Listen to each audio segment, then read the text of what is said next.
Welcome everybody, my name is Angel Coughlin. I am the owner and instructor here at Sacred Space. We're at 15 Cortlandt Street in downtown Statesboro, right behind the courthouse. We'd love to have you in our studio. If you would like to subscribe to our channel, you can click the link above. If you're in a mobile device, the link will be in the description. Feel free to share us on social media if you found this useful, and leave a comment, ask questions. Maybe we'll address some of those things in a future video. So today, now that we've covered why yoga, that was our last video, today we're going to get into some controversial issues, some controversial questions, and we're going to begin by addressing, can Christians do yoga?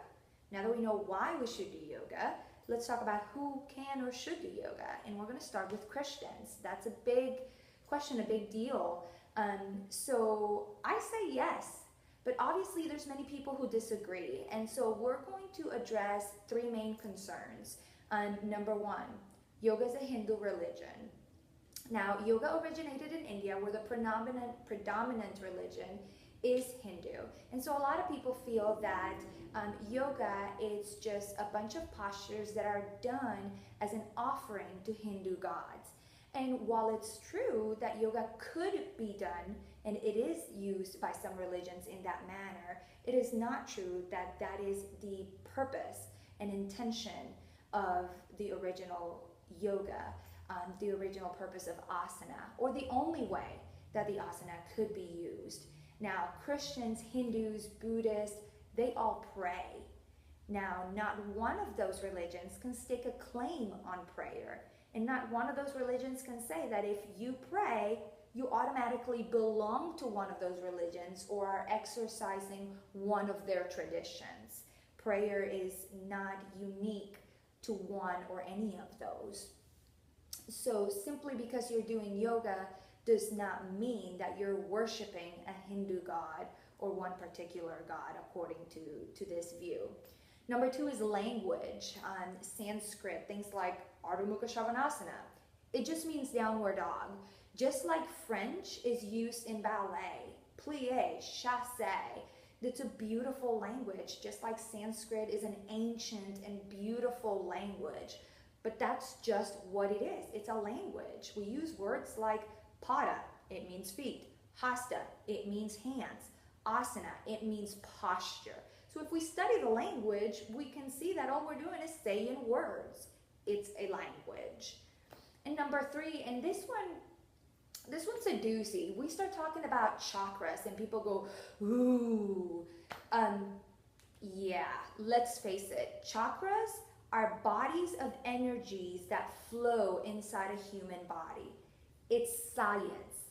It's not magic. It's not voodoo. So when I talk about the chakras, I am talking about a tangible, energetic system that happens within a human body. We can feel it in our muscles, we can sense it, it takes place in our circulatory system, endocrine system, nervous system. So all of this is tangible, it's real, and it's scientific. I'm not making this up. So Colossians 1:29 says, to this end, I strenuously contend with all the energy Christ so powerfully works within me. Those are the words of Paul. And Paul also says in Philippians 1:20, he says, Christ will be exalted in my body.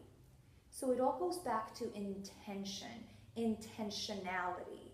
For those people who choose to do these postures as a worship for a God, that's their intention. Christians can choose to practice yoga for their health benefits, for their physical benefits, for the wellness benefits.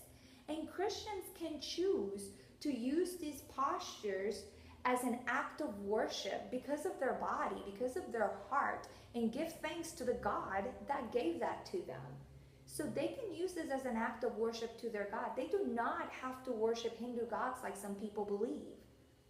So it goes back to intentionality, and we each have the ability, the privilege, and the right to set our own intention.